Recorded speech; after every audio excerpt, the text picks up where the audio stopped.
Salut les gars, aujourd'hui le menu sera copieux. Au vu du nom, vous vous doutez bien que ce sera assez sanglant, alors veuillez éloigner les vegans et autres anti-chasses de ce qui va suivre. Voici le Tobbs Wild Pig Hunter.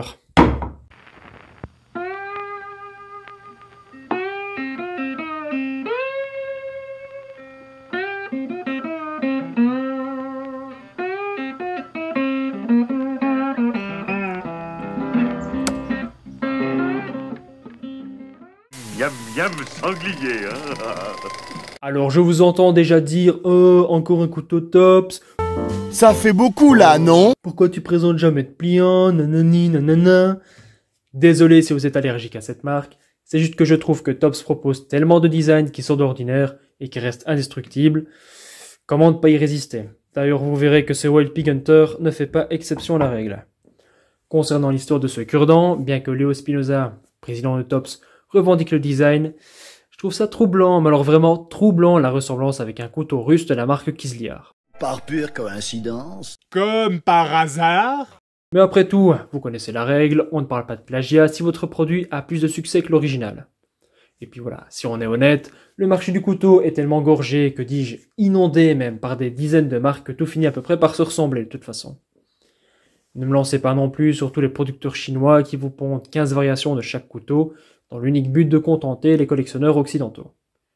Et voilà, il faut dire aussi que ça fait le bonheur des présentateurs YouTube qui ne seront jamais à court de nouveautés à vous partager. Concentre-toi! Concentre-toi! Minute, papillon. Bref, fin de l'aparté, sinon je suis encore parti pour une heure dans mes délires, alors retournons à notre pic à cochon. Pour le Wild Pig Hunter, nous avons donc une forme de lame spear point, on va dire, avec une construction plate semelle. L'acier, évidemment, c'est du 1095, 1095, acier au carbone. La lame est longue de 21 cm, point tranchant de 19,5, une épaisseur de lame de 6 mm, une hauteur de lame de 3,5, une émouture sabre, voilà, un mix baïonnette. Le revêtement, c'est un sniper grey de chez Tobbs. La plaquette, enfin les plaquettes sont en micarta canvas vert. La poignée est longue de 10,5 cm pour une épaisseur de 1,7. Le couteau mesure dans son ensemble 33,2 cm pour un poids de 402 grammes, donc un beau bébé. Et le point d'équilibre se trouve ici au niveau des quillons de la garde. Voilà. Normalement, vous connaissez la chanson. Après la fiche technique, on passe à l'étui. Comme vous pouvez le constater, il est fait de cuir. Alors, je n'ai pas vraiment de remarques négatives à son sujet. C'est une construction assez classique. Voilà, le cuir est bien gras, bien épais. On sent que c'est de la qualité. Les coutures sont pour la plupart doublées. On a un large passant pour ceinture. La patte de rétention ici, avec un bouton à pression vraiment solide. Pas le genre de bouton chinois qui va lâcher au bout de quelques utilisations. Ici, moi j'aime bien le fait que, voilà, ça passe par la garde supérieure. Donc, quand on sort le couteau, c'est hors du chemin de la lame. On ne risque donc pas de la sectionner par erreur. Ce qui est toujours un plus, hein. Voilà, on a aussi deux petits passants pour un lacet, pour nouer autour de la cuisse. Même si je suis plutôt fan de Kydex à la base, je dois dire que le cuir, il va bien à ce couteau. On reste dans le thème pâté cornichon, chasse, pêche, tradition, comme dirait l'autre. Par contre, si vous êtes gaucher, eh bien, vous pouvez toujours aller vous faire foutre avec celui-ci. Donc dans l'ensemble, c'est un bon étui. Pour une fois, Tobbs ne nous a pas fait don de leurs beaux petits étuis en nylon, voilà, que les gens adorent détester. Donc plutôt un bon point pour la marque. Venons-en du coup à l'utilisation de ce couteau. Alors normalement, rien que le nom devrait annoncer la couleur. Il s'agit d'un couteau de chasse pour servir le gibier, fatalement.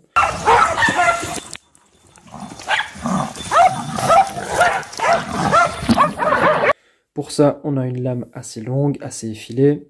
Voilà, donc une pointe bien costaud, un faux contre-tranchant, une double garde pour bien protéger la main. Voilà, lors de gros coups d'estoc, pour éviter de se couper. Alors, ce genre de couteau a l'air très populaire pour la chasse à la dague, un type de chasse pas mal pratiqué aux US, sur les cochons sauvages notamment, d'où le nom. Mais de toute façon, je pense que cet engin serait efficace sur n'importe quel type d'animal en cas de situation critique. J'ai vu une grosse bête. Mais soyons réalistes, si on achète ce couteau, ce sera avant tout pour s'éclater avec dans les bois et vous verrez plus tard que c'est un vrai bonheur. Et même si personnellement je ne pratique pas encore la chasse, je pense que ça pourrait intéresser pas mal de chasseurs. Après tout, c'est quand même le genre de couteau qu'on voit beaucoup voilà, dans les armureries à destination des chasseurs. Voilà, donc tout ce qui est dague à servir. Et pour une fois, on aura un petit peu autre chose que des couteaux espagnols en acier inoxydable. Enfin, bien que j'ai rien contre eux, hein, mais au moins ça apporte un petit peu de diversité. La diversité en 2023, c'est très important, comme vous le savez.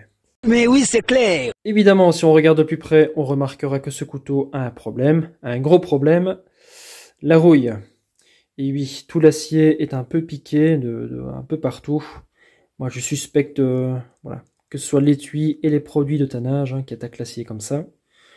Ou alors c'est juste le revêtement qui ne fait pas son travail, je sais pas. Vu qu'il y a aussi des parties du manche qui sont atteintes. Je sais pas si on peut voir. Voilà, comme ici. Donc c'est un peu dommage, mais bon, c'est juste un défaut esthétique. Ça n'empêche pas le couteau de travailler correctement. À l'occasion, je vous mettrai un petit coup de polish. Alors, à part la rouille, je trouve que la lame est très belle. L'usinage est parfait. Et puis la pointe, voilà, très solide, assez épaisse. Le tranchant, quant à lui, est redoutable. Et même avec le 1095, voilà, s'il a l'habitude de rouiller, c'est pas si grave. On garde toujours un outil sur lequel on pourra compter, qui est costaud, résistant au choc.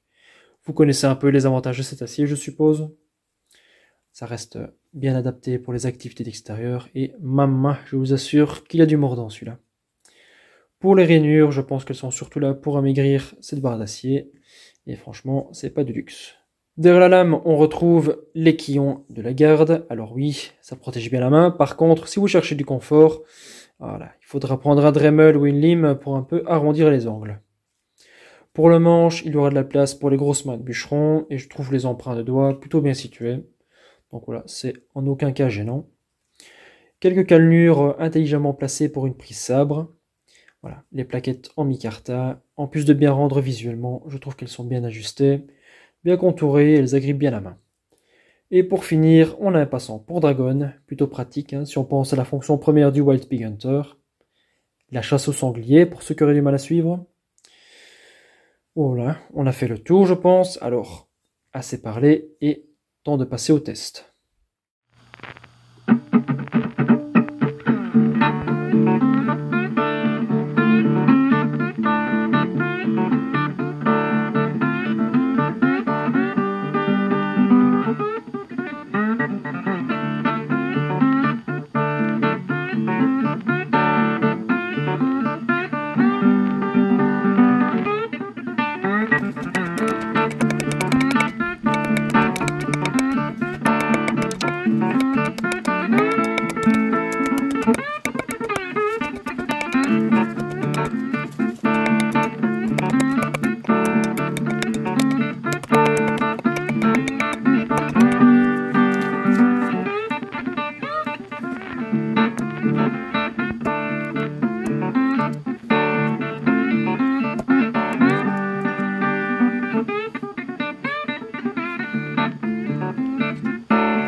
Mais oui, il est déjà temps de conclure pour ce Wild Pig Hunter. Après plus d'1 an à l'utiliser, je le trouve vraiment sympa comme couteau de bourrin dans les bois. Hein, j'ai pris beaucoup de plaisir à l'utiliser, à un peu le maltraiter, pas le torturer non plus, parce que voilà, j'y tiens quand même, malgré tout. Ce que je retiens de ce couteau, c'est l'impression de solidité qu'il renvoie. Et puis avec cette lame impressionnante, voilà. Les bûches ou les côtes, eh bien, elles se fendront toutes seules. Mis à part les petits soucis de surface, comme dit plus tôt, c'est un outil qui est fait pour durer. Puis voilà, je suis sûr qu'il me rendra encore de bons et loyaux services le jour où je passerai enfin mon permis de chasse. J'étais plutôt surpris de le voir si performant dans les bois. Je pense que c'est typiquement le genre d'outil qui est en fait assez grand et assez massif pour réaliser à peu près n'importe quel travaux, même s'il n'a pas forcément été conçu pour. Hein. Voilà, vous avez bien vu sa gueule, normalement. À la base, c'est un couteau tactique. C'est pas fait pour faire des feather sticks le dimanche pour la soirée bushcraft. Enfin bon. Avant de finir, je vais encore vous le comparer à quelques modèles, comme le Cold Steel OSI. Donc vraiment un couteau dans la même lignée. Et avec le Tops Preservoir Bowie. Voilà, dont j'ai déjà fait une petite vidéo par le passé. La revue complète arrivera un de ces jours, ne vous en faites pas. Et voilà. Donc ici, on a vraiment deux couteaux avec la même ligne. Et pour celui-ci, il existe aussi l'OSS avec un double tranchant. Voilà, alors une bonne sélection de couteaux tout-terrain, prêts à vous rendre service pour pas mal de situations, et qui ne demandent qu'à vous suivre dans vos sorties nature. C'était tout pour l'examen du Tops Wild Pig Hunter. Comme d'habitude, donnez votre avis en commentaire, et si quelqu'un a une solution pour le problème de rouille, je suis évidemment preneur. En attendant la prochaine, n'oubliez pas de sortir, devenez plus difficile à tuer, et puis à la revoyure. Ciao les gars.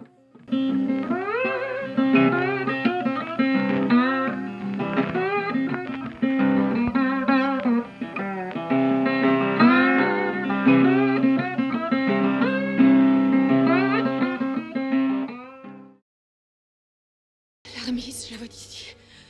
On peut y arriver en courant. Non, on ne peut pas. Pourquoi?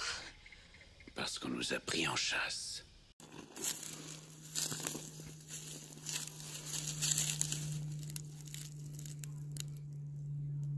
Oh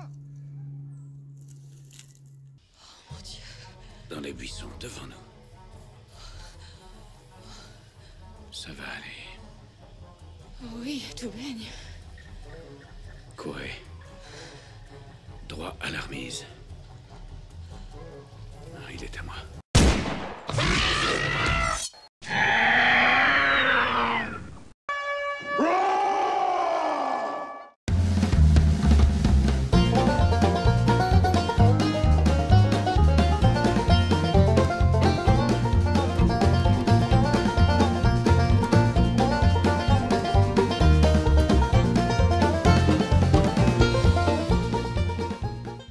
J'ai vu une grosse bête.